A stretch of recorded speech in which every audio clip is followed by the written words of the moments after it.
시어머니는 가족이 아니잖아요. 라는 며느리 식구 여행 간 사이에 전 재산 정리한 시어머니. 어머니, 이 박수들이 뭐예요? 왜 집안이 이렇게 텅 비어 있어요? 이사 가려고 짐 쌌지. 어머니, 무슨 말씀하시는 거예요? 우리가 여행 간 사이에 갑자기 무슨 말씀이세요? 무슨 말씀이라니? 내가 이 집 팔았어. 뭐라고요? 집을 팔았다고요? 어머니, 저희 어떻게 하라고요? 알아서 하거라. 그동안 나한테 한 것처럼. 여러분, 제가 이런 선택을 하게 된 이유가 궁금하시죠? 그런데 이야기 시작하기 전에 혹시 구독과 좋아요 눌러주셨나요? 여러분의 작은 관심 하나하나가 제게는 정말 큰 힘이 되거든요. 안녕하세요. 저는 인천에 사는 박순이에요. 30년간 가사도우미로 일하며 아들 하나를 키웠어요. 그런데 더 이상 참을 수 없어서 선택을 했어요. 사실 저도 처음엔 평범한 할머니였어요. 아들 가족과 함께 살면서 행복하다고 착각하며 살았거든요. 제 하루는 마치 시계 톱니바퀴처럼 똑같았어요. 알람도 필요 없이 눈이 떠졌고, 손녀들 도시락을 정성스럽게 싸고 아침밥을 차려놓고, 빨래를 돌리고 구석구석 청소하고, 남의 집에서 가사도우미 일을 하고, 집에 와서는 다시 우리 가족을 위한 저녁밥 준비. 하루하루가 전쟁 같았어요.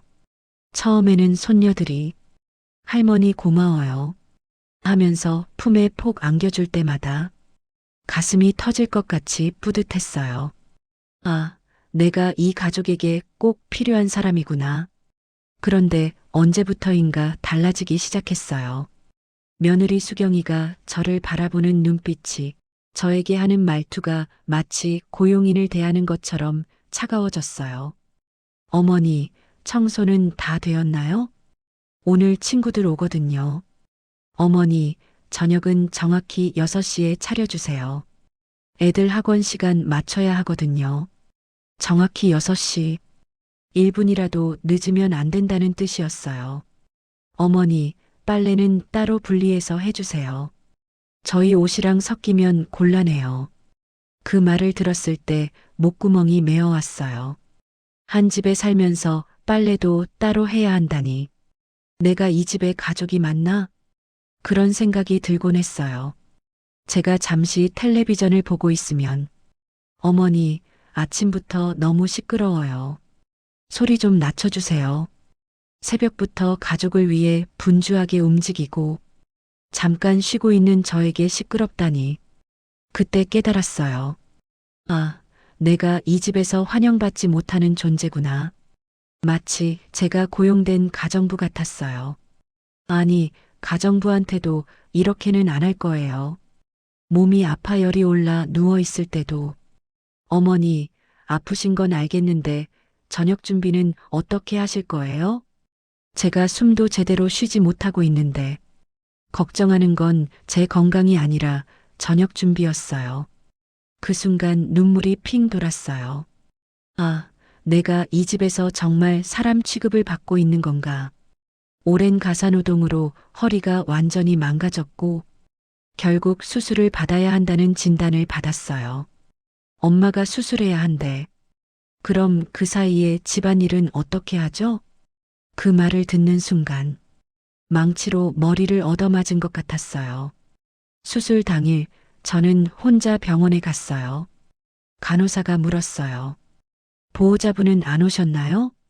괜찮다고 말했지만 그날은 제 인생에서 가장 무서운 날이었어요. 마취에서 깨어났을 때도 병실엔 아무도 없었어요. 물 한 모금 부탁할 사람도, 손 한 번 잡아줄 사람도 없었어요. 퇴원해서 집에 왔을 때 며느리가 제일 먼저 한 말은 내일부터 집안일 가능하실까요? 였어요. 그때 깨달았어요. 나는 이 집에서 무료 가정부였구나. 그리고 우연히 아들과 며느리가 요양원 이야기를 하는 걸 들었어요. 어머니 때문에 우리 생활이 너무 불편해. 요양원은 어떨까? 그 말에 다리에 힘이 풀렸어요. 그리고 며칠 뒤 아들 가족이 여행을 간다고 했어요. 엄마는 집에서 쉬세요. 우리끼리 가족 여행이에요. 가족 여행. 그 말이 제 가슴을 완전히 부러뜨렸어요. 그래서 결심했어요. 내가 먼저 떠나자. 이 집은 제가 평생 가사 도우미로 일해서 번 돈으로 산 집이었거든요. 그래서 부동산에 전화했어요. 집을 팔고 싶어요. 아들 가족이 여행에서 돌아온 날, 집은 텅 비어 있었고, 저는 말했어요.